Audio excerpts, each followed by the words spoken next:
Hola mi querido y amados hermanos, otra vez juntos a través de este espacio espiritual llamado Bellas Palabras de Vida.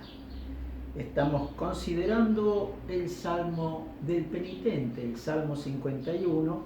Vamos a seguir considerando todo lo que espiritualmente debería y debe infundir este Salmo en nuestro corazón.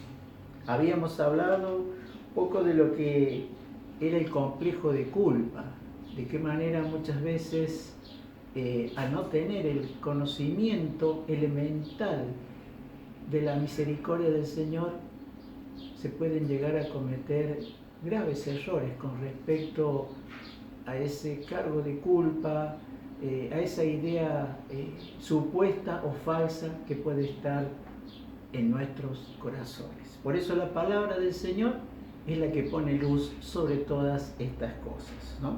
Por eso dice, y en estos sentimientos se ha cultivado deliberadamente entre nosotros, como si se nos dijera esto que no es nada poco, sino que es muy pesado, ¿no?, en la moral del ser humano. Humíllate, castígate, avergüénzate, arrepiéntete. Eres un miserable, un rebelde que no merece misericordia. Naturalmente, tal vez no se decían estas palabras que generan un alto impacto en la conciencia y en la moral del ser humano, ¿no? Pero en el fondo era una tácita invitación a ensañarse en contra de sí mismo, por ser un pecador. Y como pecador se merecía el castigo, y antes de ser castigado por Dios, como lo merecían sus pecados, era preferible castigarse. Pero más allá del castigo que se impartía corporalmente, y ahí está el error, porque no podemos atentar contra el templo del Espíritu. Nuestro cuerpo es templo del Espíritu Santo. Entonces, no mal se puede pensar o deducir de flagelar, de castigar, de diversas maneras, de distintos métodos, el templo del Espíritu Santo, ¿no? Y también psicológicamente. Y así mismo, castigándose uno mismo mediante los sentimientos de culpa. Se tenía la impresión de que se estaba satisfaciendo. Acá hay algo en lo que tenemos que hacer énfasis y detenernos un poquito. Dice, se tenía la impresión de que se estaba satisfaciendo a la justicia divina y aplacando su ira. Había que hacer penitencia para merecer la misericordia divina, olvidándose de que aunque se haga penitencia hasta en el fin del mundo, la misericordia, bien claro, no se merece, se recibe de parte de Dios. Desde que despertó en nosotros el uso de la razón, se nos inculcaron de tal manera estos conceptos que han llegado a constituir en muchas personas una segunda naturaleza, hasta llegar su influencia a las últimas latitudes del inconsciente. Miren el daño que puede llegar a ocasionar una doctrina equívoca al respecto.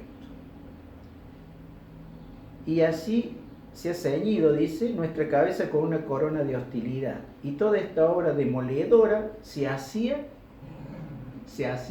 en el nombre de Dios, creyendo que con esta autopunición psicológica se ofrecía a Dios un sacrificio agradable que satisfacía su ira y sus impulsos de venganza. Pero no eran ni son cosas agradables a Dios, sino muy al contrario, se trata del lado más negativo del corazón humano, los fondos sadomasoquistas, los instintos autodestructivos, no muy lejos de la necrofilia y emparentados con el instinto de la muerte.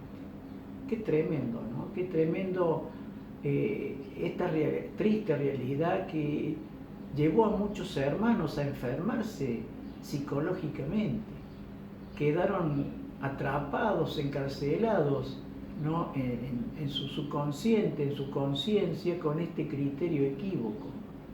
¿no? Que se impartía, como hemos leído, en el nombre de Dios.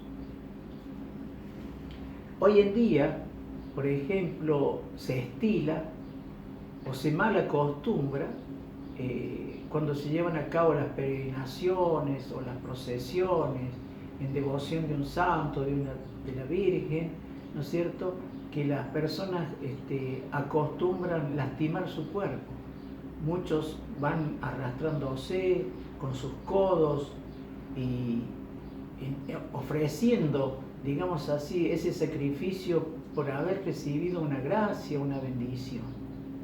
Lo mismo cuando se va caminando de rodillas, lastimando también su cuerpo, ¿no? Y está aún actualmente este criterio, este concepto, que ya no debería existir, porque lo que en definitiva el Señor nos pide y que nos deben hacer por la gracia del Espíritu es la misericordia. Yo no quiero sacrificio, dijo Jesús, quiero misericordia.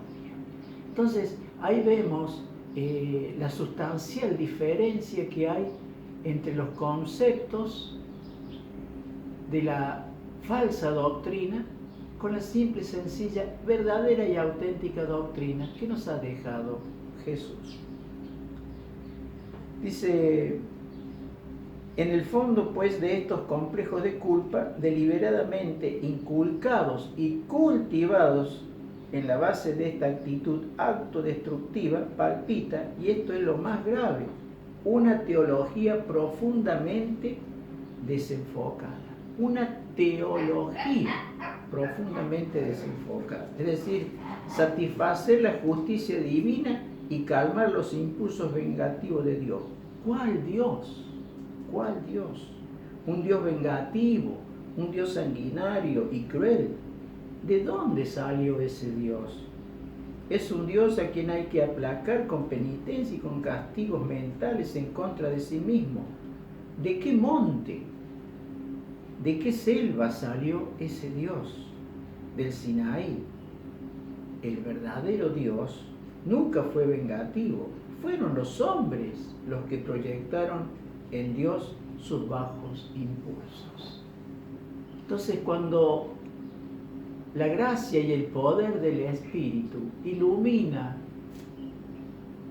nuestros sentidos, estas cosas son dejadas de lado, son tachadas, son borradas, porque no son conceptos coherentes y consecuentes con la misericordia de Dios. Y de todas formas, dice, ni Moisés ni los profetas tienen la última palabra para decirnos quién y cómo es Dios. El único que conoce al Padre desde adentro es Jesús.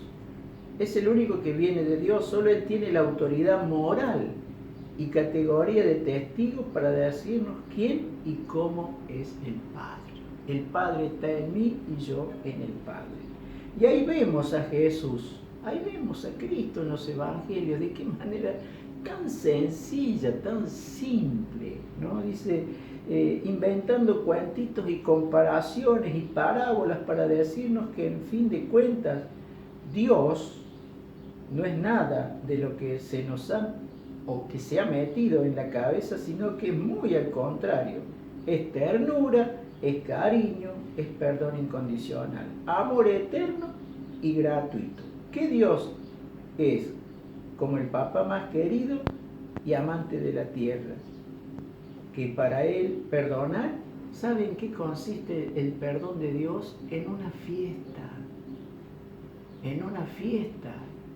Por eso dice el Señor, en el cielo se alegran los ángeles y los santos, por un solo pecador que se arrepiente más que por 99 justos. Una fiesta.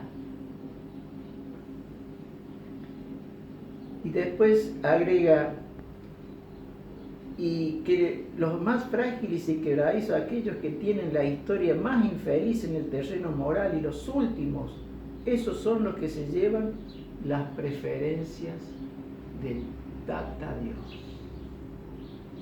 Por eso Jesús contendía con los doctores de la ley, con los fariseos, con los escribas, con los ancianos, con el sumo sacerdote, por el criterio, por el concepto tan equívoco que tenían al respecto de la figura de Dios.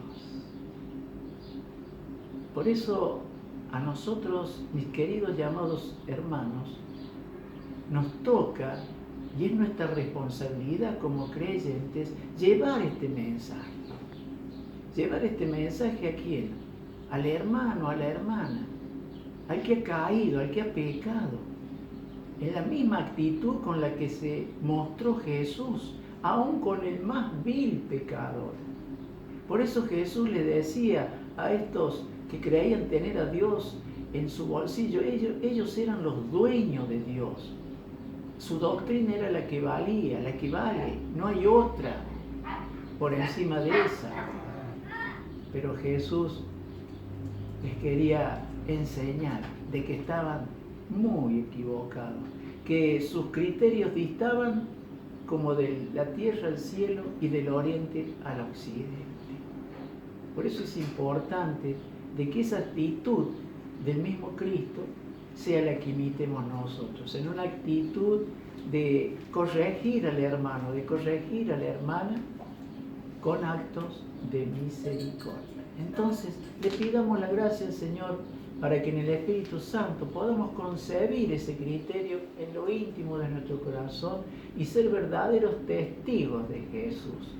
Que nuestras actitudes sean la luz del Señor, que seamos la sal de la tierra.